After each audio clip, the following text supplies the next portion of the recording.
It's hard to imagine, right? That we're midway through the year. Now, how many of you set an annual goal in your business or in your personal life? I did. Now it's a great time to look at those goals and check in if you're on trajectory to hitting the goal. If you're nowhere close to hitting those goals, I would say let's take a look at that, and I'll tell you why a lot of times why we don't hit our goals. One of the reasons is that there's just a lack of clarity on those goals. So Brian Tracy actually says that a lack of clarity is responsible for for most of the frustration and underachievement than any other single factor, right? So what I'm going to do today is to share with you one way to ensure that you gain clarity on your goals.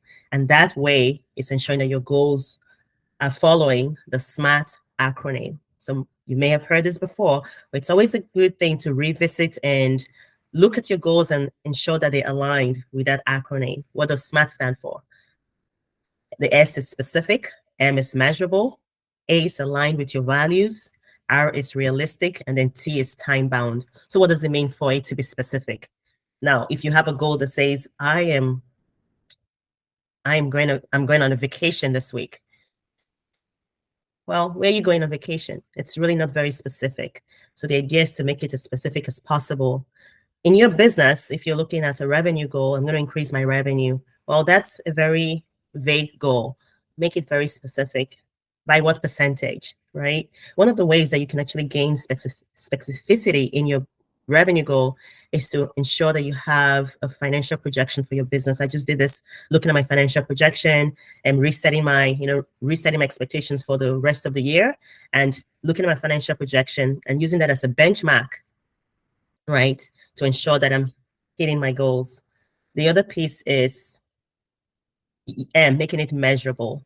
Again, going back to the financial projection, having a financial projection for the entire year allows me to see where I am each month and if I'm on that trajectory. And so I'm looking at either if what I project for the month, and I look at my actuals for that month and compare, and that is measurable. It's something that I can measure.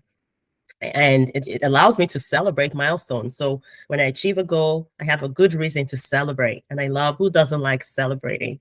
Okay.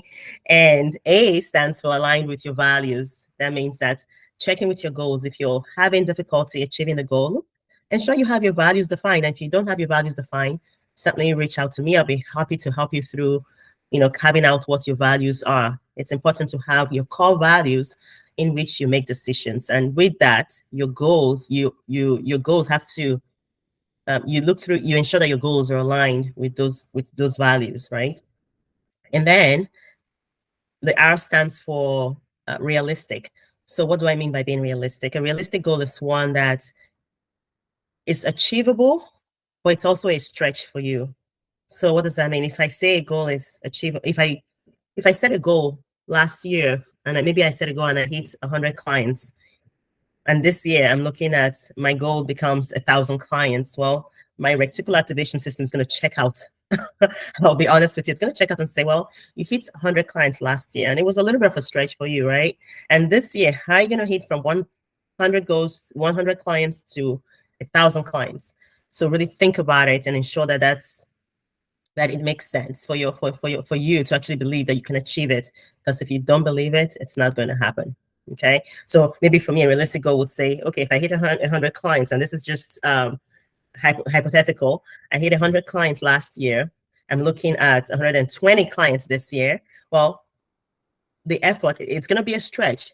It's also going to be, it's realistic because I hit 100 and my reticular activation system says you hit 100 last year, you can do 20 more. All right. So ensuring that you have a realistic goal for yourself is important. And I can't reinforce that. And then T, finally, the last one, T, which is time bound. What that means is you want to set a time for when you're going to achieve that goal. Now, if your annual goal was, if you started your goal in January and you set a goal for the end of December, so you have a goal set for achieving a revenue goal by December 31st. Well, that's time bound. Okay. But you also, as you break those goals down, you have milestones and you also are setting goals in those spaces.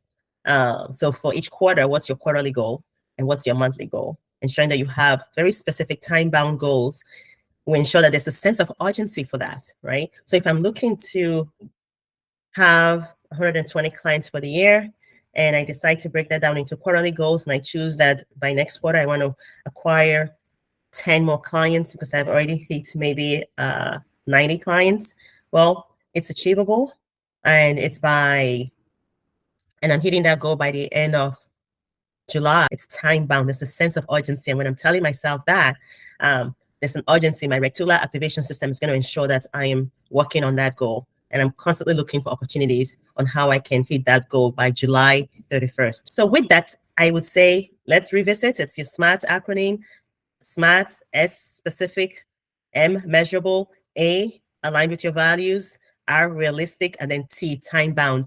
And if you need any help with achieving those goals or setting those goals, certainly reach out to me. I'll be happy to help you with it. Okay. And if you're also needing help with your financial projections, I'll be happy to help you with defining those financial projections for your business. So with that, take care, go crush your goals.